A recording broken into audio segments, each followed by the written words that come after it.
Welcome, everybody. Hello. So excited to see everyone today for our World Social Work Day webinar. Thank you, everybody, for being here. First, just a little education on what World Social Work Day is. So World Social Work Day is a day where the world celebrates those who are doing public service and social service work. Our panel today is a panel of phenomenal social workers in various different fields who are doing the work of social work, and social services. I just want to normalize technical difficulties for today. So please bear with us if we're having some technical difficulties in our webinar today. Let me go ahead and make sure that all of my panelists are able to come on camera. Is everybody able to come off camera or come on camera? No. No. All right. No.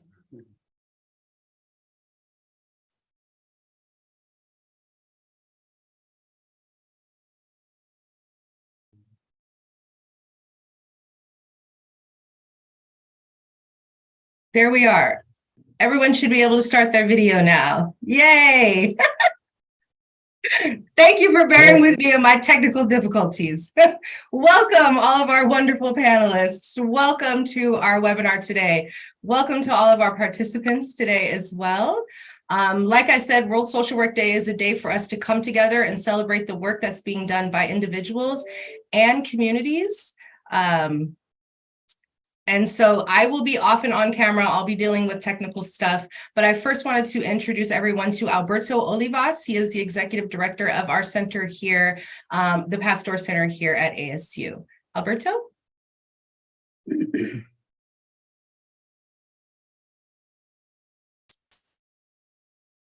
Are you unable to not unmute yourself?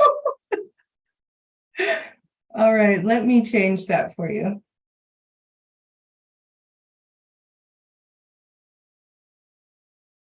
Can you do it now?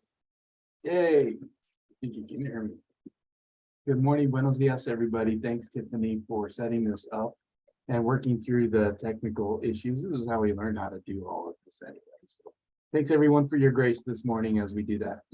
I'm Alberto Olivas. I'm the proud founding director of the Congressman Ed Pasteur Center for Politics and Public Service. If you're unfamiliar, Ed Pasteur was the first Latino elected to represent Arizona in the United States Congress and served for 23 plus years. At the time he stepped down, he was the longest serving member of our congressional delegation and wielded immense power in Congress. So I mention all of that because part of what we do here at the center was created through his vision to help students learn the how-tos, how it really happens in the real world with regards to advocacy and fighting for just causes and fighting for our communities. He thought it was important for students to be able to network with people that are doing this work in elected office and as public policy professionals, as social workers, as community and social change agents. And so that's what we do here at the center. We provide a lot of training and networking skills, leadership, civic engagement, public engagement skills, and so forth. But a lot of that is putting students in front of people to help them develop a vision for who they can be and what they can do as workers in that space. So I'm really excited about this conversation because I believe I'm older than I look. I could be deluding myself, but I've served on nonprofits for local, state, and national civic organizations for many years, almost 30 years. And a consistent frustration for me when I look at organizations that are doing well-intended work in community service, and social change and political advocacy is how they present the imaging of who are the leaders in those spaces. And consistently, my criticism of really great organizations has been looking at their brochures and their websites as an example. And consistently, the images of the people that are helping and are leading and are doing the work, to not beat around the bush, they tend to be images of white people that are the ones working, and specifically tends to be a lot of white men that are the ones in the helping space. And the images of the people being helped, the people that need help and service and support, tend to be images of Black and brown people. And so for me, that was, a threshold concern I've had for decades now, is that those images matter. I mean, and they could be factual images of actual work that they're doing, but for our young people from all different walks of life, what helpers look like to us really defines what you think your role is and can be in the world. So I think this kind of thinking and discussion about finding place and creating a vision for our students and our community members that is more broadly encompassing and representative of our community is critical. It's like that's that old saying, if you can see it, you can be it. So we need to find all the ways we can collaborate and present for our students leaders and thinkers and creators that look like them, to help them have more of a vision of who they can be and what they can accomplish in the world, and create that space for them. And so I'm grateful for the other panelists for your expertise and your time today to help us have that conversation and think about how we can do better in bringing people into this space and supporting those visions for a more inclusive and more accurate and responsive world of work in social services. So thank you very much for being part of this. I'm excited for the conversation. Thank you so much, Alberto, for that warm, beautiful welcome that you provided to everybody. Before we get started, are all of our panelists able to unmute at this time? Yes. Okay, great. Thank you so much. Again, I'm excited for this No? Chandra? Oh, I was. Okay. Dr. Mary. Okay. All right. Please just let me know if you're unable to unmute. I apologize for all the technical difficulties. We will get this conversation going today. But without further ado, I will hand it over to Dr. Crudup, who will be the moderator for this panel. She is the Associate Dean of our IDEA office here at Watts College. It stands for She'll Let You Know when she introduces herself. However, she's great. We're so grateful for her. So thank you so much, Dean Crudup. All right. Welcome, welcome, and happy World Social Work Day. Thank you for inviting us to this conversation, and thank you to all of our panelists for joining us.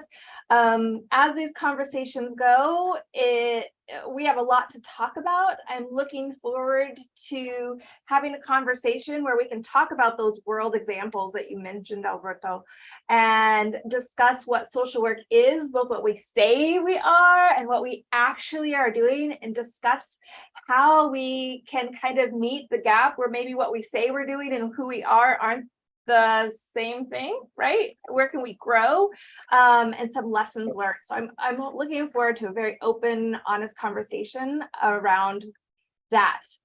Let's start by introducing our panelists. We have a dynamic group, and I'm going to ask each of them to say their name, their current role, and how long they've been a social worker. So not the full bio, everybody, but just those three things to introduce yourselves to those joining us today.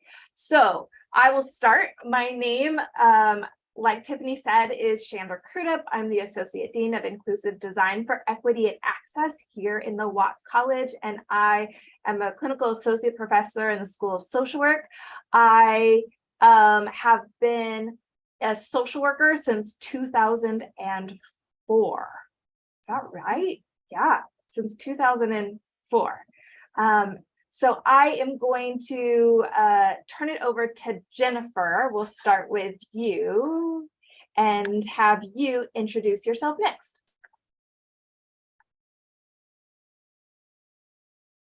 You are muted. Are you able to unmute yourself, Jennifer? There we go. Working? Yes. I love tech skills. Sorry. Sorry for my punctuality. So I'm Jennifer Riggins. I am the manager of social services at Phoenix Children's. where I've been for majority of my career. I'd say almost 9 years. Ultimately serving the pediatric population, young adult population in facing chronic illness, acute illness, trauma, and trying to prevent neglect.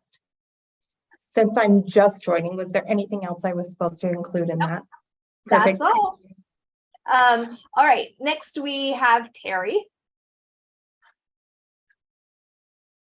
Okay, I think I'm unmuted.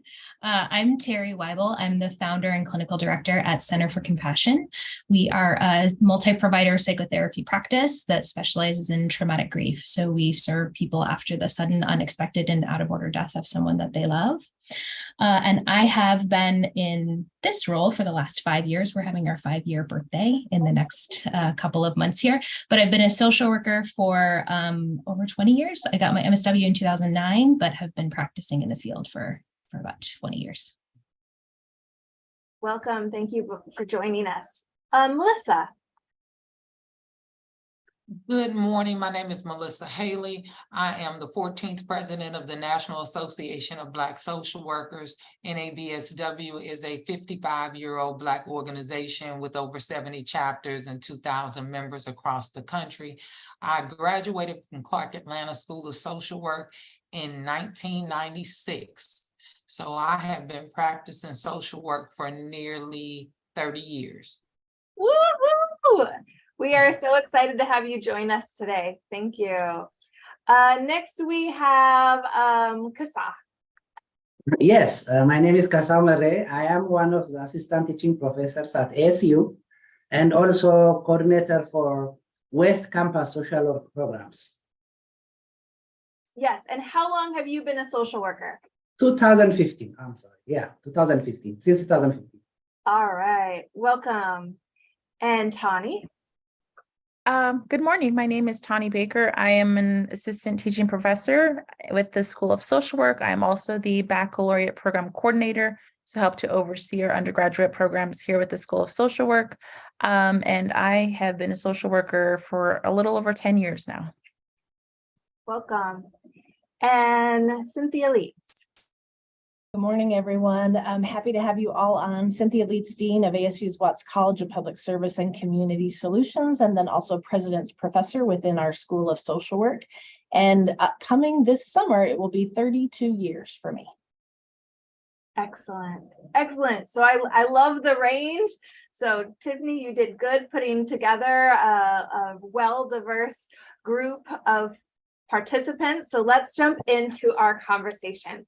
The first question I have for you is, what does belonging mean to you? Now, oftentimes recently you might hear this DEIB acronym thrown around, and most of us know, and if you don't, diversity, equity, inclusion, and belonging. And they've been lumped together as if it's one thing. They're all actually different things, but for me, the D, E, and I are all components that are essential to build a community where everyone feels valued and a sense of belonging, but not where everybody feels valued and a sense of belonging like we're all one thing, similar thing, right? It's recognizing each individual assets and strengths that they bring to a larger community. And today we're going to focus is on the belonging piece specifically. So the first question is, what is belonging and what does that mean to you? So let's start this conversation. This round, I'm going to go in the same order so you know, and I might switch it up for other questions, but let's start with Jennifer in answering this question.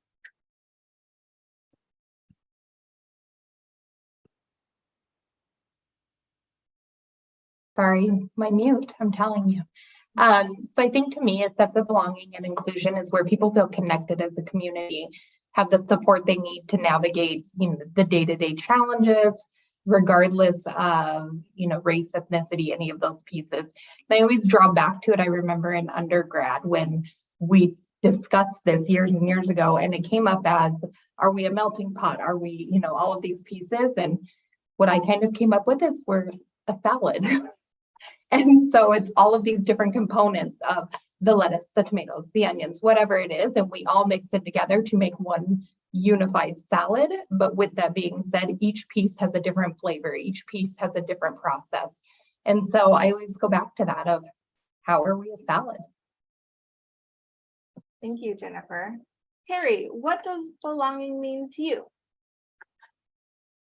For me, I think belonging is a combination of safety and connection, that both things are occurring simultaneously. And if you're missing one, then a sense of belonging sometimes isn't really possible. That if you don't feel safe, you may not feel as though you belong. And if you don't feel connected, then you may not feel as though you belong. So I think when those things can meet each other and they're both present, then it creates and cultivates a space within which belonging can flourish or start to grow.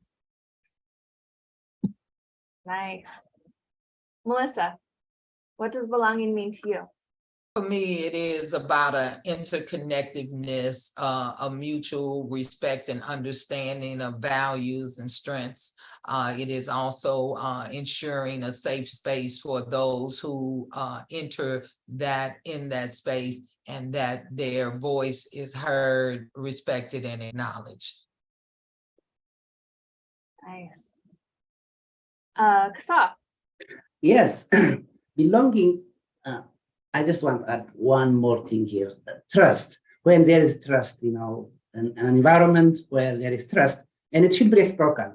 It should be in a give and take situation, not just I trust someone and the other person doesn't do the same. It is a two-way thing.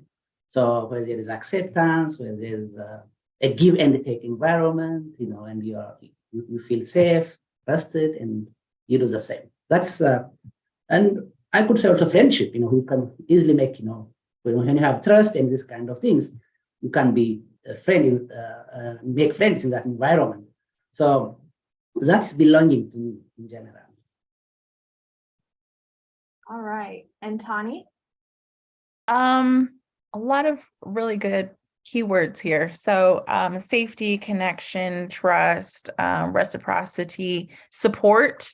So feeling that if kind of one of those components is not where it needs to be, you can reach out to your peers, to your colleagues, to support you through that process, and to navigate through that process, to kind of get back to where you have this sense of belonging individually and within a larger group. So I just think of my students, and students being able to come to me and say, well, I have a question about this, or I felt this certain way about this topic, or about what this student said about this, or, so being able to offer additional support to kind of get back to where we all feel part of a group.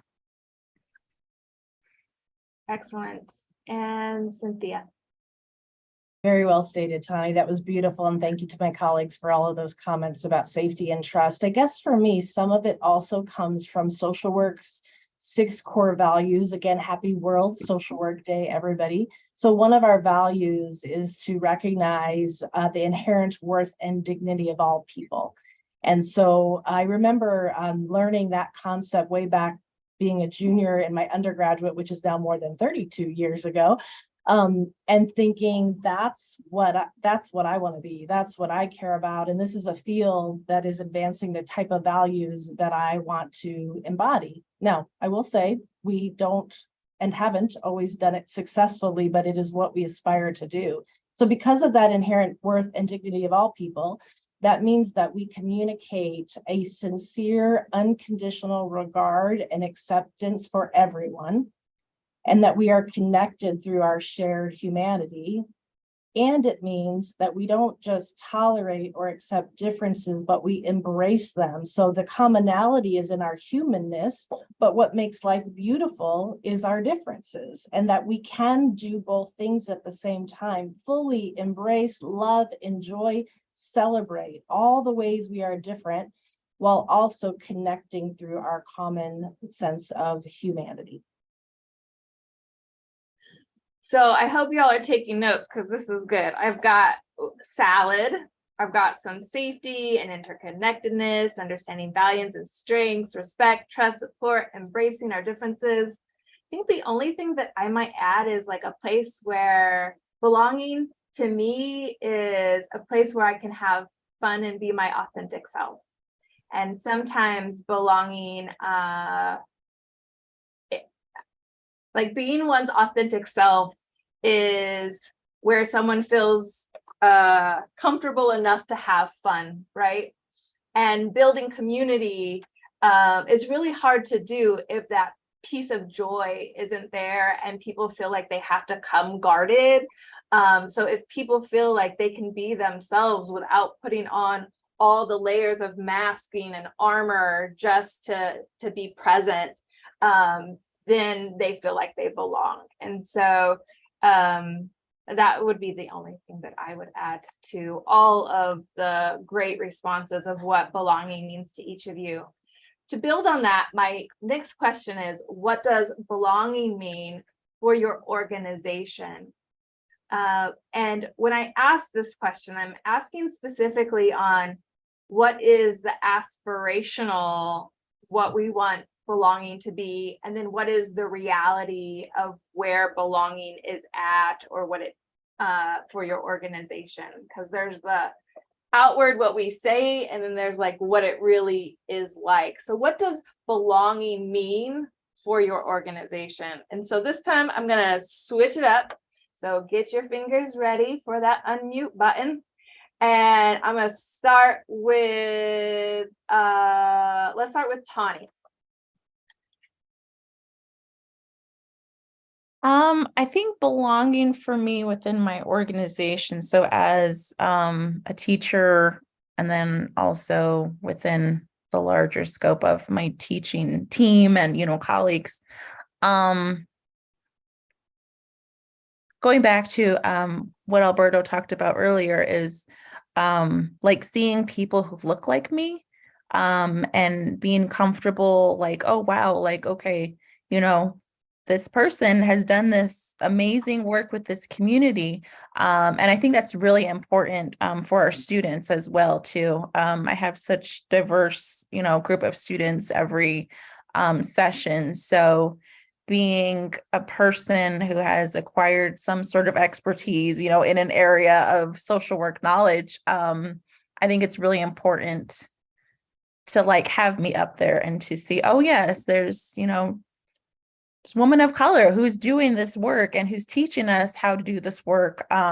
So I think I'm really proud of that, and I feel that's very cultivated within our School of Social Work, and trying to embrace that, and you know, really show our students this is what you can do, this is what you can be. So Yes, that representation is so important. Terry.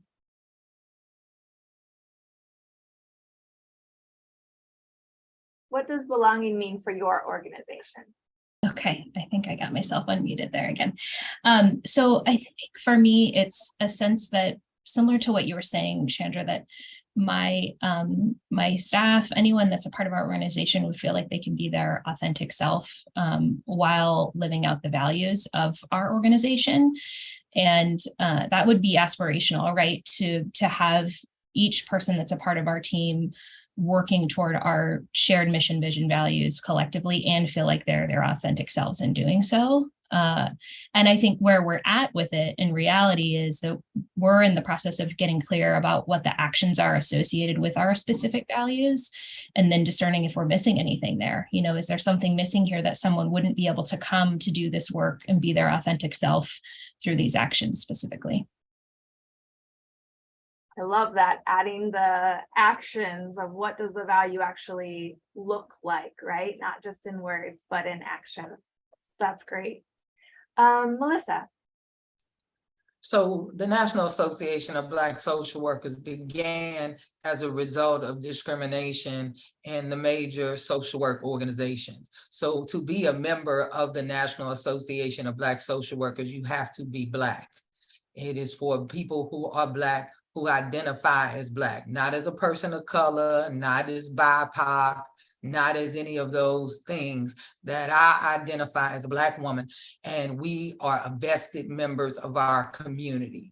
And the foundation of social work is based on friendly visitors, is based on outsiders coming into your community with their values and what their strengths are and what they believe are important to tell you how that you can assimilate into the majority community.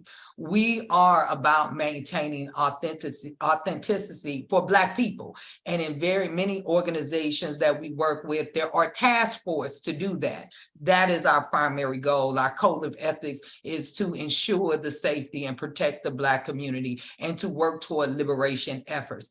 Ever since social work has been in existence for over 100 years, you've heard about Jane Addams. You don't know about Ida B. Wells. And if you do know about her, you know about her as it pertains to women's suffrage, how she participated in the efforts for white women to vote. That although that white women were able to vote 100 years ago, she still could not vote for 50 more years. So Black people have demonstrated and built this country for free.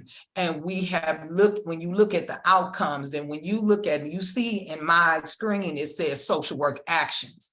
And our organization is looking for accountability, collaboration, transformation, in innovation, outcomes, networking, and solutions.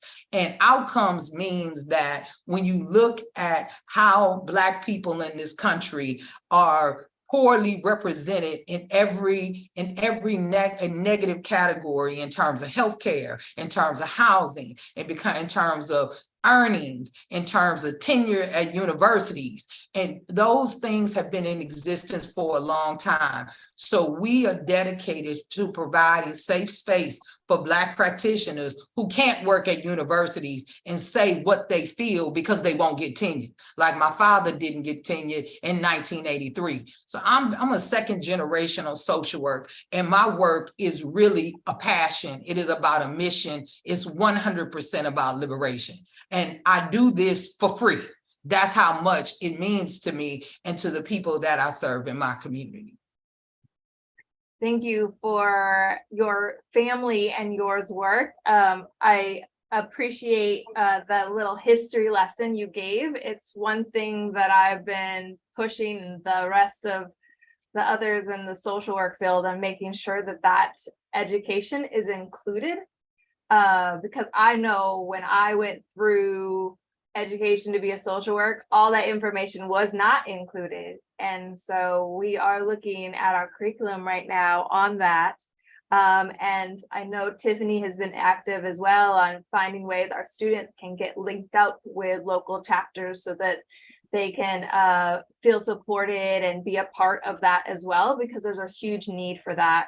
Everything you're talking about in Arizona, the accountability, the outcomes, the solutions, the liberation for the Black community. So thank you. Let's go to Jennifer next. What does belonging mean for your organization?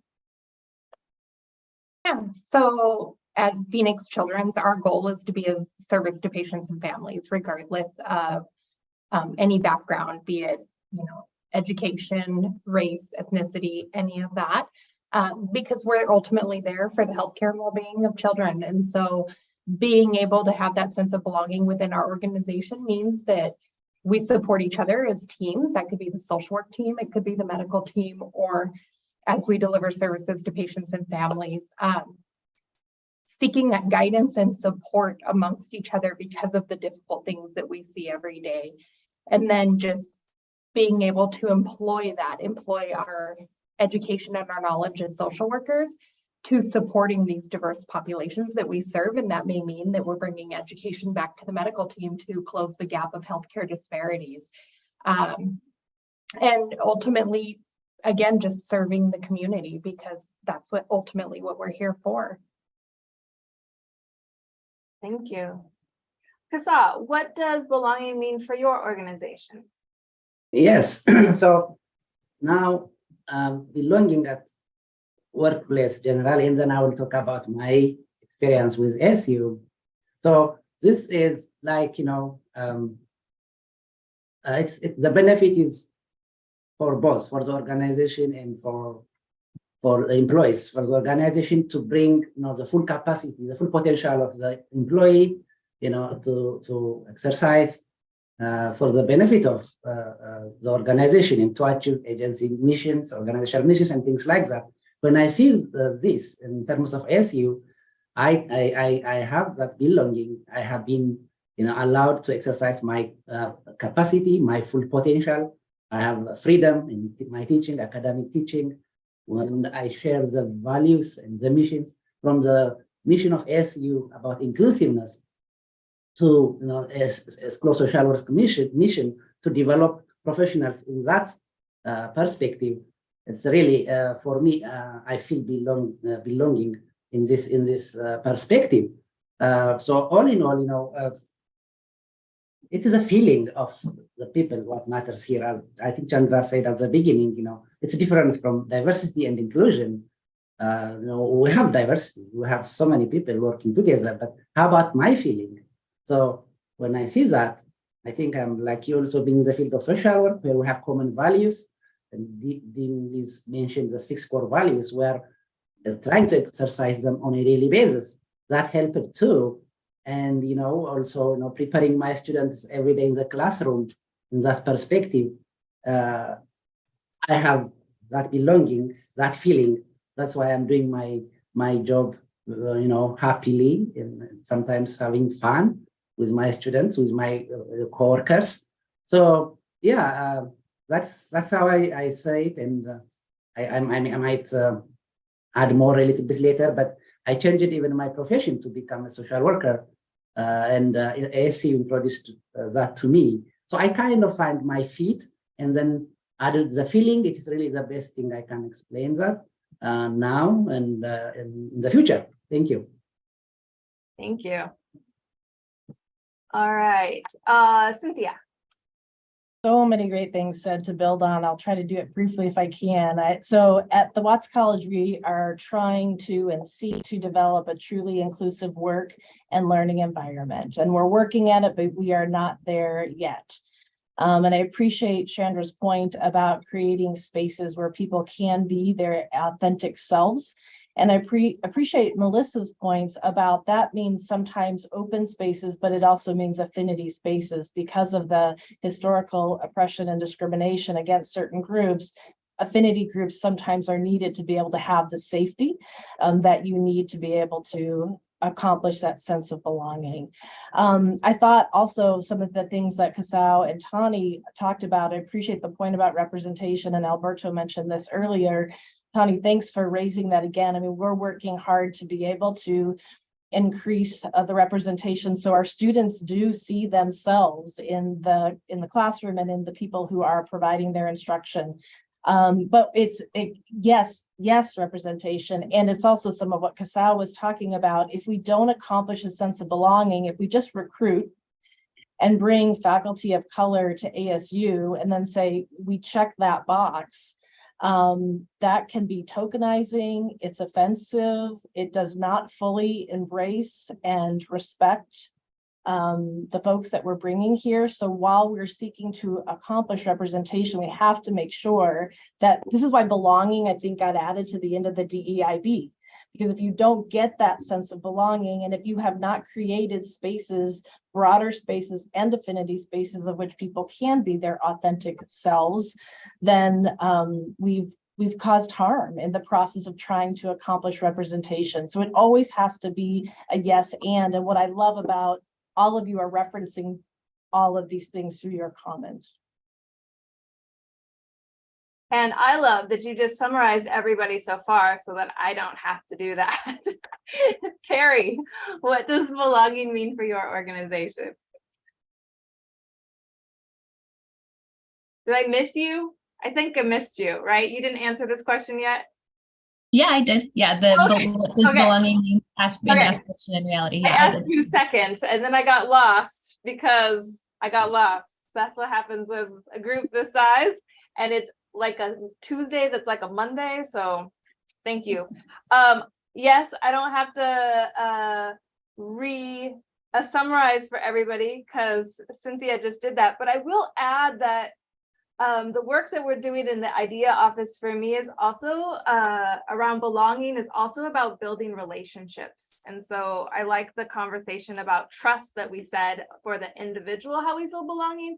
But for me, in the organizational place, it's how do we build trust through relationships, right? Trust in addressing things within a system that is broken and has been historically oppressive. How do we a sense of belonging for me that's aspirational. We're not fully there yet, but I'm hoping that we can get there in the organizational place is, there's a place of belonging if people feel like they can challenge systemic harm that has been done within the system, and that people feel like they can address that versus just have to swallow the harm that's being done over and over and over. And that belonging happens when repair work is done, right? That the organization is not afraid to address past harm and do the work of preventing current and future harm, and is willing to take that tough feedback and get beyond some surface level work, but actually get at root cause so that the repair is happening for past work, but we're not continuing to perpetuate harm. So for me, a space of belonging includes that, and it really does happen where there's trust and relationship building. Okay, I'm looking at the time, and I want to make sure that we have time to answer questions that are those joining us today. So I'm going to ask one more question, and then we're going to get to if there's any questions from participants, and then I have a couple backup that maybe we'll get to. So this next question is, as a leader, and as you're working to design an environment that people feel included and have a sense of belonging, what are the top 2 things you think are most important to building that space? And if you have just a top 1 thing and that's all you want to share, that's okay too, but no more than 2, because we got to get through everybody and then get to the questions. So what are the top 2 things you think are most important to building a space of belonging? And this time, I will start with Kasam. Yes, so social justice is, I think, one very important thing. Wherever there is social justice, there is fairness, there is inclusion, there is belonging. So as social workers also, social justice is one of the core values. This is a really very important thing for us, so social justice, implementing social justice in our practices, organizational practices, in all HR practices, promoting social justice everywhere. That is one thing we can easily, design belonging, and so understanding the value of all social justice. But we can also, learn at an organizational level, individual level, empathy, and having that is very important. Empathy, reflection, self-awareness, all those skills help. And then cultural humility. So I will not go more lists, but all these things, developing them, exercising them, and that will help us to design belonging in our organization. Thank you. Thank you. Let's go to Jennifer. I'm keeping track this time. So Jennifer, you're next. Yeah, I think one thing that's important is to lead as a servant. It's not uncommon for our leadership team to jump in and show our team that we're willing to do the exact same work they're willing to do and share our experiences and our expertise. With that comes knowing that none of us know it all. And so we all have our own specialties and experiences that lead us and allow us to best support our families. And then as a second is gratitude. We are privileged every single day to be a part of these families' journeys and to walk alongside of them regardless of how they may present. And so having that gratitude and that awareness that It could be an acute, crisis or trauma or long-term diagnoses. In either way, we're bringing our best self every day to support them, and we're grateful for that opportunity. Excellent. Terry. I think I'll circle back to one of the two I mentioned before, safety. My sense is that for most people, they wouldn't have a sense of being able to come into a space and be their authentic self or have any of these additional aspirational values if safety is not in place, and that they wouldn't have a sense of being able to come to leadership and talk about the things that are in the way of them being able to do their work, or in feeling excluded if they don't feel a sense of safety. And I think right next to that, perhaps as number two for me, is compassion. And part of the reason I mentioned compassion is that compassion demands us to look at things that are painful and really hard. And that we can't avoid things that may be painful or hard, but that compassion demands us to take a look at them and then take some action around them. Nice. Hope you all are taking notes. This is good stuff. Melissa. Authentic and truth. Yes. And those are like drop mic ones, so we don't need any other discussion. Absolutely. Tani.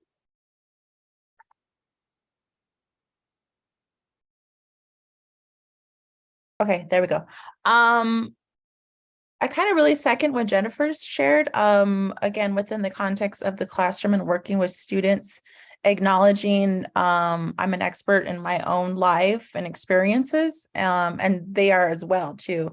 So I don't know everything there is to know about everything, right? And I don't come across as that. And I think that really kind of helps to set the stage that I'm there to learn from them as well too. And I appreciate everything that they bring with them. And their stories and their experiences are valued and a part of who they are, and they carry that with them. And really acknowledging how important that is as they move through their educational journey and their professional journey in working with other people and clients and populations. Yes. And Cynthia. The first thing I'd say is a shared mission or commitment. So I think about ASU's charter, where we measure ourselves not by whom we exclude, but who we include and how they succeed. That charter is posted on the walls. That's now baked in, that there's a monument at each campus that has the charter. Not only can our faculty and staff cite the charter, but our students talk about the charter. So it's something that galvanizes us around a shared commitment. But pairing with that, I would also say resources.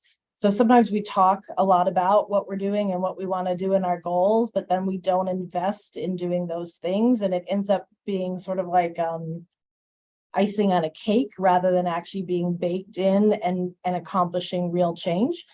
So being sure that you have the people, the talent who are given the time and appropriate compensation to be able to do this work is essential, I think, moving forward. And I can't now not say and acknowledge Chandra Crudup, who leads our IDEA office here at the Watts College. We've got Cynthia Mackey on the call too. Without that team and our integrated approach to the DEIB work, which we call IDEA here in our college, we wouldn't be making any progress at all. So thank you, Chandra. Thank you. I took lots of notes because these are all really great things, and it's hard to say what is most. I think as a leader, for me, I think modeling is really important aspect for me. And I daily am asking, am I doing the things that I'm asking of others to do? And that it's a hard thing to do and make sure that I'm doing, and I don't always do it well, but if I'm asking others to do something and I'm not doing it, it's sending mixed messages. So that's probably a big thing, is on the leadership side, that's most important. And then the other thing is to acknowledge when I've messed up. And that can also be a challenge, but that's part of that modeling and recognizing. It's something that as I teach the intro to social work class, I try to even talk about that when we look at the social history of this country and of the profession of social work. It's important to acknowledge where social workers got it wrong, because there are things currently we're dealing with and that we're going to deal with where we're going to get it wrong. And if we can't have those conversations or learn from that, and it's for those Hamilton fans out there, it's like, teach them how to say goodbye, teach them how to respond when you mess up. Like, that acknowledgement is huge. And that's where repair work can be done. So I would say those are the two things for me. I have other questions for this wonderful panel, but I know that there are some questions coming in. So I'm going to turn it over to Tiffany and see what questions that those joining us today have for the panel. I just first want to say thank you for this experience. Thank you for this conversation. It has been very helpful. And the diversity in the responses and the diversity among the panel has really lent to a rich conversation. I have several takeaways that I'll share towards the end, but I really just want to say thank you. Thank you for being here and being your authentic selves here in this space. I can tell that that is who showed up today, and I really appreciate that from all of you. So thank you. We do have two questions from our audience. The first question comes from Marcos, and I believe this is a question around belonging for our students when it comes to scholarships. So the question is, I would like to get the opinion of the panelists on scholarships, non-admission merit-based, that have GPA requirements above good standing for the program or ASU. So for me, I look at that question as like, how do we develop belonging for our students who may not have that GPA requirement, however, they are qualified to be in that space and to receive that scholarship? Who wants to take this one? I was going to throw it at Dean Leitz. Well, Tiffany, thank you. I'm rereading it because I'm trying to make sure that I understand the question. So I think Marcos is asking, when we've got a scholarship opportunity that has a structural barrier that keeps people out, what do we do about that? That's what I got from it. It's an excellent question, Marcos. Let me say it this way. It's a little hard when there's so many different things that we could be looking at in different programs. We obviously have hundreds of scholarships. I do think we should be looking at any structural barriers that are hindering any of our students to have access to higher education, particularly here at ASU. So if there's something about that scholarship and the criteria that are limiting access, then we should look at opportunities to be able to change those requirements, think about them a different way, reframe them. That's particularly important if you consider, I'll give an Arizona context real quick. Our K-12 system is really struggling and was struggling here, frankly, before the pandemic, which means that some of our Arizona students come less prepared potentially than other students, but that's not because they're not able to be successful in college. That's because of barriers that happened prior to coming here. And so we've got to figure out how to not allow historical structural things from hindering access. Now, Marcos, you might be talking about one specific scholarship. Bring it to me. Like, I'd actually happily look at it. It's a little bit hard for me to make a blanket statement about everything without looking at the specific example. I will jump in and piggyback on what Dean Leitz said about scholarships, because scholarships in general, like anything that has competitive, only a couple people get, can be a problem because it's exclusionary. And so here is the conversation of equity versus equality comes up in this question for me. So looking at what scholarships are available, which ones are have GPA requirements and which ones don't.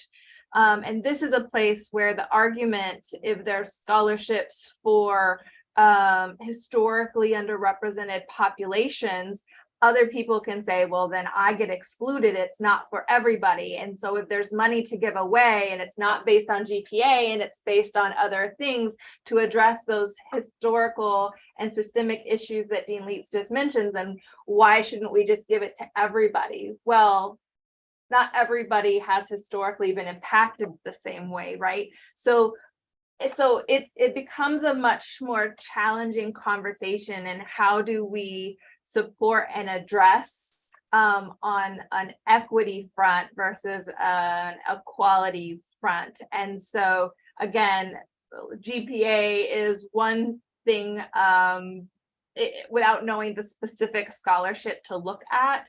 But it is something that continues to be looked at because of its exclusionary component. But I would also argue then, all scholarships can be exclusionary, but they're also necessary. So it's that both and I think that leads us into the next question, and I'll does anybody else have anything to say on that before I? Well, I think it depends on the funder. Whoever's funding the scholarship, if they're funding the scholarship, they may have their own criteria, wherever that is. I fund the scholarship in my father's name is from HBCUs in the region in which he worked. So I'm paying for it. That's the way I want it. And that's the way it's gonna be. So Yeah.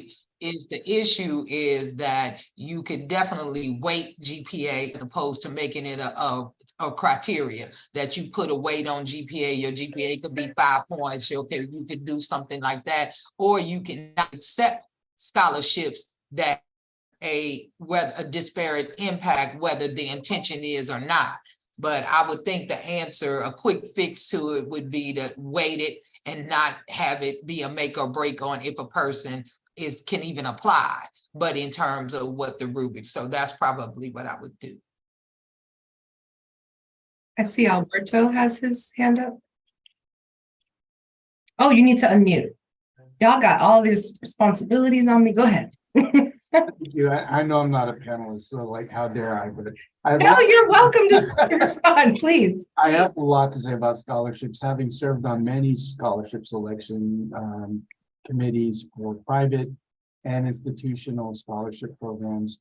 And as a recipient of many scholarships, I couldn't have gone to college without scholarship support, and namely the Flynn Foundation scholarship. So for many, many years, I helped as a reviewer for the Flynn Scholars Program, and they, for the longest time, had a requirement that you had to be a U.S. citizen to apply for it. And I pushed on that.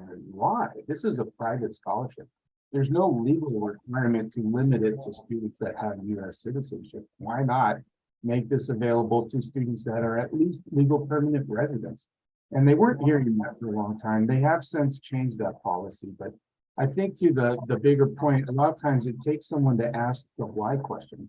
What is the need for this requirement or qualification? And sometimes there is a legitimate reason to restrict it to people with a certain discipline or GPA because of the requirements of the work that they'll be doing or what have you. We want students that have strong writing skills, and if you don't have these kinds of writing skills, you're not going to be able to do well in this program. But sometimes they're just arbitrary, or maybe there was a need for the requirement at one point which no longer applies, but nobody questions it. So I think it's up to all of us when we engage with those programs to ask that question and say, hey, this may be a barrier for some students that would otherwise do really well in this program and could really contribute some perspectives to this program that you might not hear otherwise.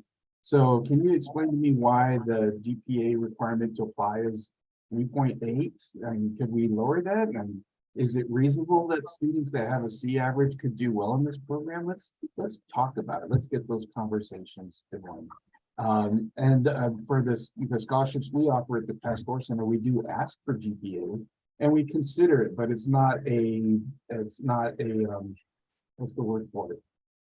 It's not a determining factor. So we don't automatically exclude people based on GPA. We look at their history and say, okay, and we give students an opportunity to say, okay, maybe your GPA isn't as high as some of our other students. You can tell us about that, elaborate. So I think some of these programs, if they just provide a way for students to provide additional information in their application, maybe through a cover letter or a field where they can say, is there anything else you'd like to tell us about your application or your candidacy? It can really change how the review committee or the director or whoever is making the decision, their openness to accepting non-traditional students students that look a little different or have a different educational trajectory than the ones we're used to seeing. But it starts with asking those questions. What is the reason for these requirements? What purpose does that serve? Is it time to reconsider those qualifications? And just to piggyback off that, Alberto, I think this is a good conversation for us to have. And I think it ties back to the title of this webinar, Developing Belonging in Public Service, right? So as we know, here in Arizona, we can use an example of we are 50th in the nation for education. And for us to hold our high school seniors or even our high school students who went on the path and got a GED, for us to hold them to a specific GPA requirement is an equity issue, in my opinion. It's also an inclusivity issue. And it's something that us as social workers on World Social Work Day could think about, right? How do we, the inherent dignity and worth of a person, right? How do we measure someone's intelligence based off of a GPA when the systems in their lives through high school could have destroyed their ability to turn in their assignments or to show up for their education? So I think that's something that us as public servants and social workers in the realm we're at in this field, what can we do to speak to that equity issue?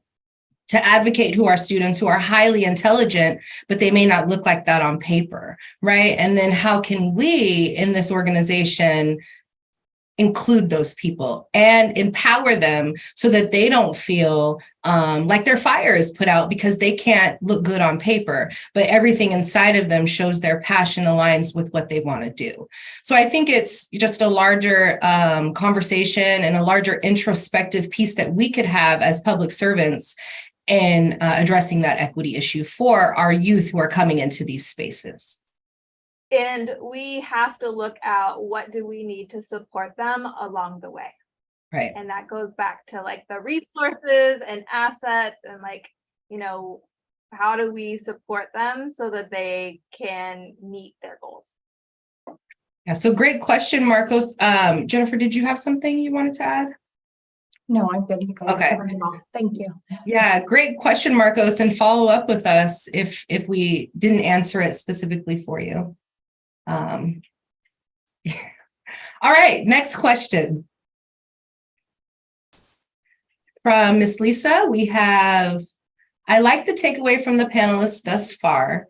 Yes, and one common quote among my peers is nothing about us without us. What advice do you have when we want our voice to be heard and we want to be present, but also need to balance family, work, etc.? Does someone want to? I would love if we could start this conversation maybe with the non-ASU people. So I'm gonna say, just because I'm not linear, so it's hard for me to wait my turn. I'm just kind of used to talking. So I will say that Alberto in his not talking, he has said a whole lot, right? And he said some things that I really resonated with me. Number one is start with why. Like, why are you doing whatever it is you've been doing for however long you've been doing it? That is a very valid question. And I think you made that very clear, Alberto, on what you said, that, we've been doing it this way. What's the reason for it? And should it change? So he also said that, Black people and brown people are viewed as clients. And, there was a movie that they did about James Baldwin, and it's called I'm Not Your Negro, right? And it was very profound in several ways, because I started off with saying that I am not a friendly visitor. I am a vested member of my community. And I am strongly opposed to people who are not coming community and telling me what to do in my community. I reject it wholeheartedly, not just on a local level, but on a national level. Now, do we collaborate? Yes, we will, because we're at the table. And I learned when I was in California, if you're not at the table, you're on the menu. Right? So it's real important that you're at the table and that you are asserting what's going on in your community with your lived experience.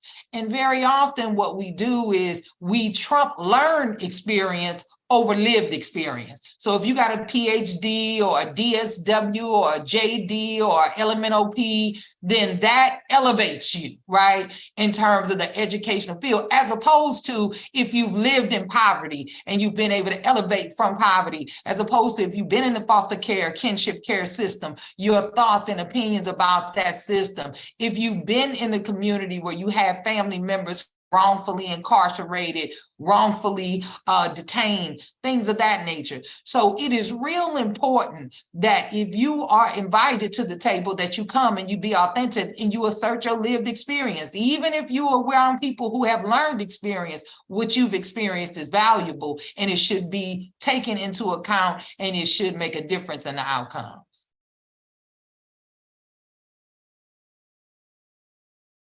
Alberto looked like he's fired up to answer. Go ahead. Oh, I gotta unmute you. Okay, I'm not a social worker, I'm an anthropologist, but I have a lot to say about this too. So years ago, there was some foolish study that came out that purported to say with their data that Black, Latino, and Native American people volunteer and engage in philanthropy and service in significantly lower numbers than white people. And it provoked a lot of, I think, necessary and appropriate anger and confusion. And so there was some work we engaged in when I was with the community colleges to explore that a little more. And what we found, I think, relates to this question directly. So what this report was tracking were people that were engaged in formal volunteer programs with organizations where you sign up and you get trained and they track your hours and then you get a certificate and maybe a recognition at some awards lunch or whatever for being a good volunteer. That is only one slim sliver of the service umbrella. And so I think related to the question, like, how do we balance, serving and being involved and leading with our rest of our lives, our family, our children, our communities? This is what we found out. And I'm thinking of my own mom when she lived in South Tucson. I was visiting her to go, and I was on my way there to do some forums and workshops in South Tucson. And I talked to her about this, and her neighbor happened to be over, and we had this great conversation. And that really called into question how in our communities, Black and Brown communities, the concepts of volunteering are received. And heads up, it's the idea of volunteers and volunteering, at least in that South Tucson community, and I suspect resonates the same in many other communities of color. Volunteers don't have a great image in South Tucson. They are seen, the mental image in this largely immigrant South Tucson community is that volunteers are well-intentioned but judgmental, educated, older, white, affluent people that want to come in and tell you how to live your life and what you're doing wrong and how to live better, and parentheses, more like them. So nosy busybodies that are going to come in and disrupt your life and then go away. So the idea of volunteers itself really doesn't fit well within the cultural context of a lot of these communities. And also the idea of what it means to volunteer and serve doesn't match with people's lives. If you're poor working class, a lot of people in these communities don't have the kind of life that they can predict and make long-term commitments to be doing a thing with your organization for so many hours a week for the next year. They are living kind of day-to-day, week-to-week, adapting to the needs at hand. And also what we found with these additional research and community conversations is that there is in fact incredible amounts of service and philanthropy happening in tribes, in Native American, Hispanic, and African American communities, but it's predominantly informal service, not organized. It doesn't show up on any spreadsheets or any charts because people aren't signing up as volunteers. They're just responding to emergent needs in their communities. So your neighbor breaks her hip, your cousin's roof has a hole in it, somebody just bought a house and it's a disaster and they need to put in a lot of work to get it up and create a garden. People just help each other out, and it never occurs to them that that's serving or volunteering. They're just doing what you're supposed to do. And time after time, as we have these conversations in the community, people use that phrase, that's just what you're supposed to do. And they, in fact, they found it offensive to try and label that as volunteering or serving. That's your job as a human being, is to help each other out, the people that you're connected to in your family, your community, your neighborhood, etc. And so the idea of tracking that and calling that volunteering is violently rejected in those conversations. And so I think going back to the question, that version of service and volunteering is ancient, and it is what is more adaptive and accessible to people that need to stay available to do what needs to be done in their family, with their partner, with their kids. That's the kind of volunteering and service that works for people so that they can continue to live their lives and not have to make decisions about, do I serve my community or do I stay available and present with the people that matter to me and take care of myself? Rest when I need rest, recreate when I need to recreate, learn when I need to educate myself, and those kinds of things. So I don't know if that's where that question was coming from the person that posted that question, but I suspect it's related. Like the idea of being stepping up my volunteer game may come into conflict with being able to maintain the things that are important to me in my life.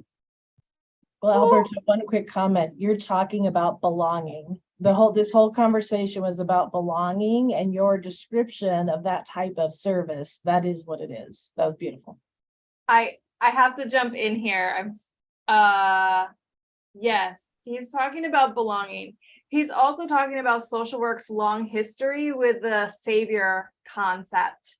And The white savior concept, because Yes. it's not just a Yes. savior concept. It Yes. is deeply rooted in white supremacy, and it is founded by philanthropists. Yes. So the whole concept of free field placements. Now, that was real easy for a philanthropist to do, to go volunteer 1,600 hours, 2,200 hours, because they have a whole lot of money. But a lot of Black and brown students, we have to work full-time jobs. We have to go to school. And then you want me to go work 1,600 hours for somebody free and pay for the class. So I got to pay for a field practicum class to go work for somebody for 1,600 hours for free, work a full-time job. And according to Marco, then you want to know what my GPA is?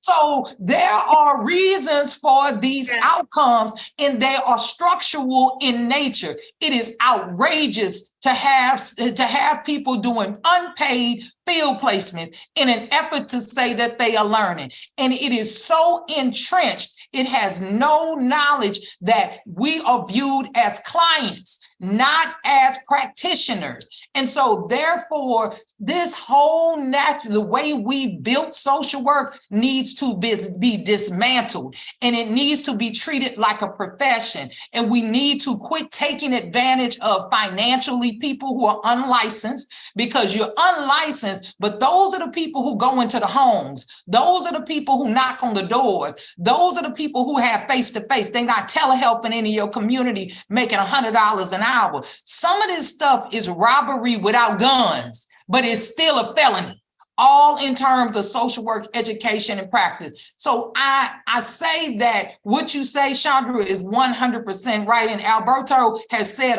he just unraveled. He's not even a social worker, but he just shined the light on how outrageous we have had to operate in the name of being able to work in our communities. And yes, that all of that. And this is that honest conversation I wanted to have. And thank you, Alberto, for bringing this up, that this is exactly part of the challenge, I think, for me with the social work profession on this World Social Work Day, is that this concept of volunteering versus community responsibility, right? Like, so we are already doing these things, but social work has defined what volunteerism is and saying it's this, it's not this.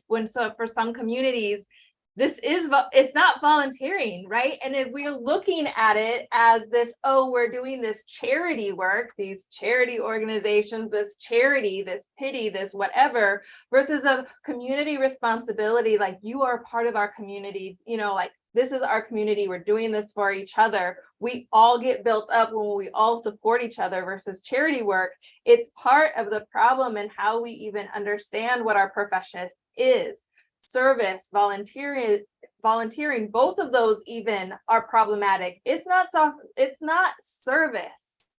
When we are doing something to better our community, we all get and do better. It gets to the systemic problems on how social work has perpetuated the systems and mechanisms of white supremacy. So I had to jump in because Alberto laid it out there right there for us on the foundation that Melissa set. So I just had to say that. I want to chime in. Can I? I do want to make sure to see if there's if Terry and Jennifer and I see Kasa had to jump off, and Tani, if you have anything to say on this topic, particularly around the balance too of family, work, whatever. I think for social workers, some of this work is also, right, like it's not work, it's our responsibility. And sometimes it's hard to separate, but also important to create boundaries. It's for me, that's an ethical thing that to deal with constantly. And then Tiffany. Well, I'll say it's a tough place to follow when we lay it out like that, which is very relevant and very true in all of the work that we do. So thank you, Melissa, Alberto, and Chandra. With that being said, and kind of going back to the question of the balance piece of things, the work we do and the dedication that we do is difficult every day. And so having that balance so that we reduce compassion fatigue and we can bring our true selves, our authentic selves, and as an entirety each day that we do the work we do, it's important to recognize that boundary. It's important to recognize when our family needs that energy and that effort and that presence, because that's the same presence we want to bring to the families we work with or the clients we work with in our day-to-day work. So being able to just identify that, and we talk a lot about self-care and all of those pieces. As as the university continues to go on, I think we talk about it more and more and more. And because we find it's relevant, we can't do the work that we do if we're not taking care of ourselves. And it sounds so cliche, but it is just fact. And so as we acknowledge that, like myself, as I acknowledge privilege that I have, being able to look at our community and not say like, oh, I am the white savior, come hither. No, not at all. But rather saying, how can I learn better? Because there's a huge piece of community that I think, at least in my experience, that we have missed out on. And so being able to acknowledge that and say like, I don't have the community connection. And how can I bring my own service to all of the communities with respect to race, diversity, belonging, and inclusion? How do I do that from my point of acknowledging the privilege that I have? And some of that comes with keeping myself in check, having conversations with myself to say, hey, this is what I experienced as a teen or a young adult, and this is what I'm not going to perpetuate in my own family. This is what I will not allow my children to bring. And so it comes with tough conversations. Kitchen table is a place, at least in my house, of tough conversations and real talk. And that allows my children to go out into this world and perpetuate the unknowing and perpetuate the welcoming and the sense of belonging that we've seen. So it all comes with generational changes and taking care of yourself along the way.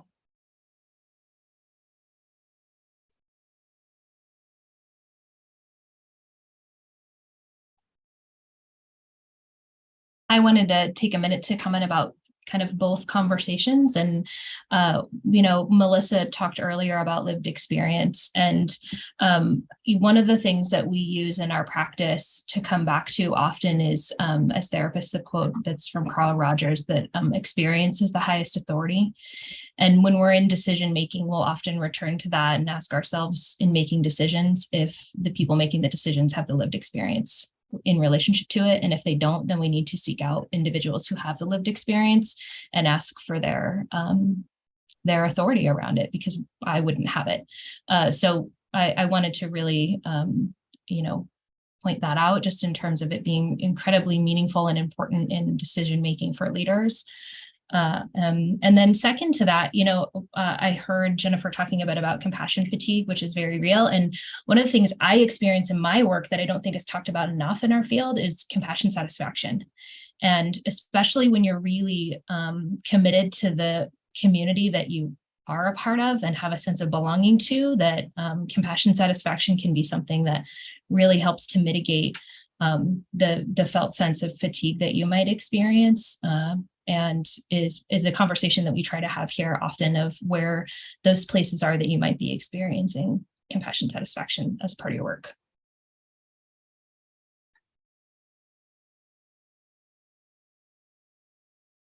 Connie, did you want to say something? Let me get you off mute. There you go. No, I think I'm good with what everybody has said. I'm in the alpha right now. Cindy, Dean Leeds, did you want to add something to that? I just want to say thank you for this very honest conversation. It's wonderful. Yeah, so wow, thank you. Asante Sana, as we say in our Black affinity spaces, this has been a great. I appreciate the genuine, authentic voice of all of you who have lended to this conversation. Thank you, Alberto. You are our honorary social worker as my supervisor. We welcome your anthropological answers. But I did want to say, to answer Lisa's question, this is what I advise to my students. I teach undergrad students here at ASU. I'm a field instructor as well for some MSWs here at ASU. And this is what I tell my students. Go where your values are. Find a job that you can get paid and use your voice so that it can be heard. That is what I do. That is why I am here in the Past Door Center today, is because doors that are opening for me, the ones that I walk through, are the ones where I can use my voice. I lend my time to the National Association of Black Social Workers. That is something I do outside of my 40 hours. However, when I show up to ASU, the work that I do is aligned with my voice. It's aligned with the passions that I have. And I would encourage all of us to do that. I know some of us have been in this field for 10, 20, 30, 40 years, but that doesn't mean that you can't open up doors or walk through those spaces or take on speaking engagements or speak at a conference or write a journal article or do something that ties to your everyday job, but also allows you to use your voice and get your passion out there as well. So that's what I would say to answer your question, Lisa. It's hard to balance. So I don't balance. I just walk through the doors that pay me to do what I am passionate about doing. And then I volunteer my time in the spaces where I really feel I need to be at as well. But I'll reiterate that again. Find the job, go through the doors, focus on the educational path, do whatever it is that aligns with your values and your passion, so that when you show up every day to work, you're lending towards moving whatever it is, being the change and being the solution for whatever it is that you're passionate about. All right. We did want to open up the space at the end of this webinar so that people can have a conversation, that all of our participants can have a conversation as well. So we were scheduled to do that between 12 and 12:30. We have gone over, which is great because the conversation should not have been cut off. So I will stay behind. Cindy Mackey is here as well. If you're able to stay behind Cindy as well, that'd be great. But I'll stay behind once we close out, just so that we can hold space for folks who want to have a conversation afterwards as well. So I'll go ahead and lend it back to Chandra for final thoughts. So, okay, so I'm doing final thoughts. I'm going to ask all of our panelists to give one last final thought. And I want you all to say one thing that you challenges you in creating a belonging space.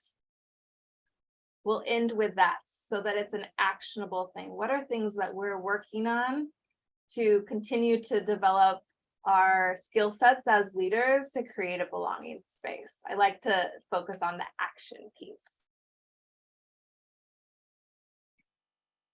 So I'll say that I don't have those challenges. I think if you come and you bring your energy and you're willing to, it's reciprocal, you're willing to give, you're willing to receive, then I'm there. I will say a challenge for me personally is, like Cynthia, it's been about 30 years since I've been out of school. So some of the things that are very much a part of practice are not a part of my social work upbringing and rearing. I don't have boundaries. When I went to school, they didn't talk about boundaries. My role models, Ida B. Wells, Fannie Lou Hamer, Malcolm X, Martin Luther King, they had no boundaries. This was really your life's work. So when I wake up, I think about liberation. When I go to bed, I think about liberation. And it's really important that we recognize that as practitioners, that liberation is not a spectator sport.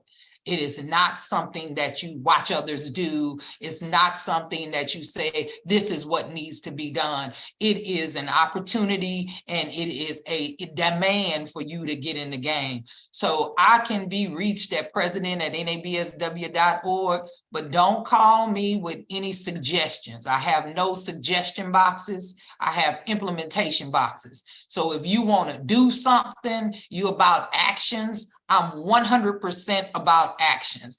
I'm not a processor. I'm not a therapist. I am a professional liberator, change agent, macro person, and I'm Mac and I'm proud.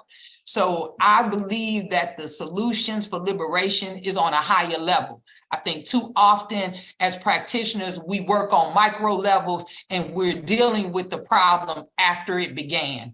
I really want to eliminate poverty. I really want to change the school systems. I really want to make those differences. So for me, the biggest challenge is to work with people who are really committed to excellence and social work actions. Thank you. Who wants to go next?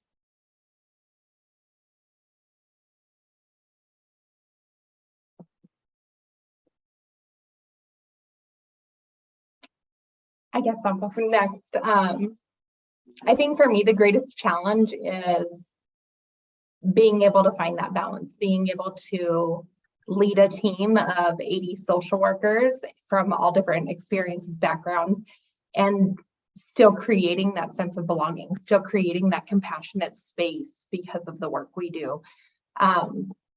And making sure that every single one of them feels heard, that they have that space. So it's an ongoing challenge, but it's also an opportunity to do better and be better.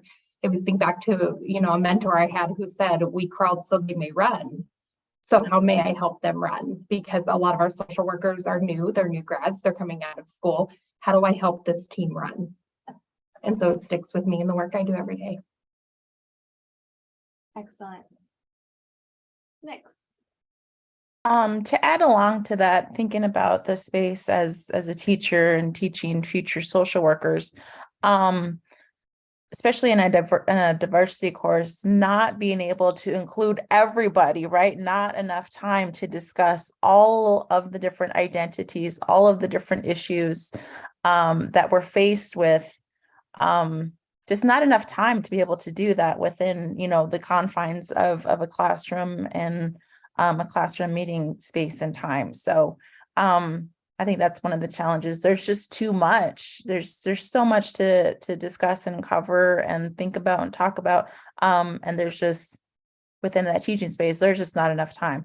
So the best that I can do is encourage students to inform and educate themselves, really, and not to wait for that space in the classroom to kind of consume that information, but always be just constantly taking in what they can, as much as they can, which will really just kind of help them be, a better person and a better worker as they move on and progress. Thank you. We have two left.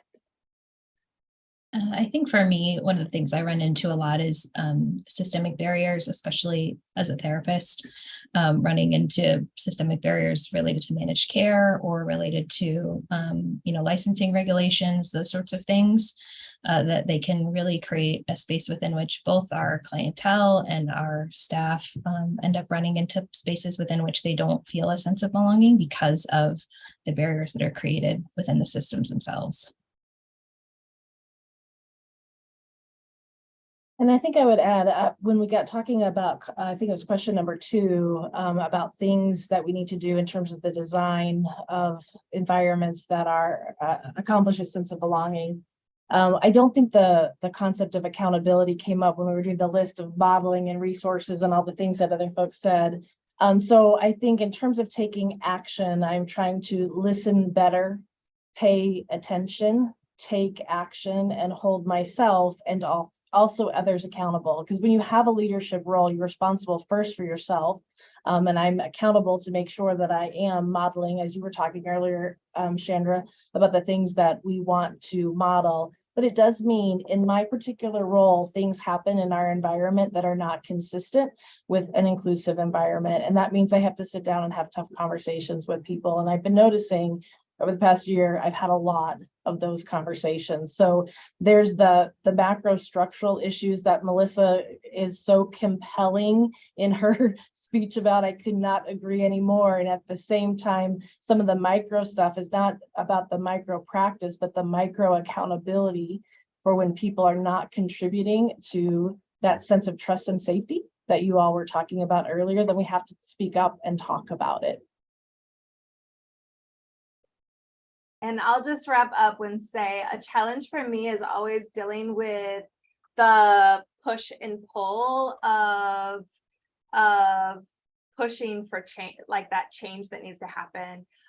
So within a system that creates hierarchy and assigns power and linearity, and knowing that the rate at which people want change, there's lots of pieces and things that have to happen for that change to happen. And so what does that look like? And how do we actually slow down so we're in making sure that there's people at the table and not on the menu? And how do we do this in a way that we make sure we're not just perpetuating, because we really are having to design new ways of doing things. And when we only know a harmful system, we often regurgitate it into just new ways of harming. And so it takes that push and pull all the time. So I'm constantly kind of sitting in that space. So I want to wrap up and just thank all of those who have joined us today on the panel. We have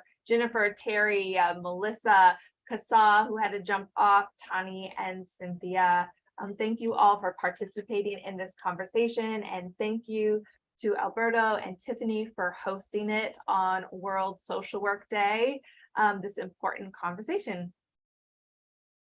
Yes, thank you so much, everyone, for being here. Final thoughts from me. I just want us to walk away with these words. These words were thrown out during the conversation, and I think it's very important for developing belonging for not only your organizations, but for yourselves, right? This is not just an outwardly thing. This is an inward thing as well. We're developing belonging for ourselves in these organizations, in our lives, in our everydays as well. And that's challenging in itself. So if we're not in a space where we feel like we belong, there's no way we can develop that for our organizations and our employees. So remember that as we go forward. And some of those words were trust, safety, compassion, the ability to be my authentic self, right? Being able to have fun and showing up in those spaces and being able to have fun. That's what's important. That's what we need going forward. And I want to encourage you to first look at yourselves. Do I belong? Do I feel like I belong in this space? Do I feel like I show up to work every day and feel valued and appreciated? And if I don't, what can I do to develop that belonging for myself first, and then outwards towards the organization? Sometimes we are not able to develop belonging for ourselves in those organizations. And that's when I said values, right? Are our values aligning with the work that we're doing in the space that we're in? If it's not, that's a question that we need to have and a conversation we need to have with ourselves. However, thank you for being with us on this World Social Work Day. Thank you to Watts College. Thank you to the School of Social Work. Thank you to my amazing supervisor, Alberto Olivas, for allowing me to still do social work, even though I'm not in a social work role. So thank you. Thank you, everyone, for being here. Alberto, did you have final words? No? All right. I will stay here. I will convert whoever stays into a panelist so that we can have this space together. Otherwise, you're free to go. And I'll stop the recording. Thank you.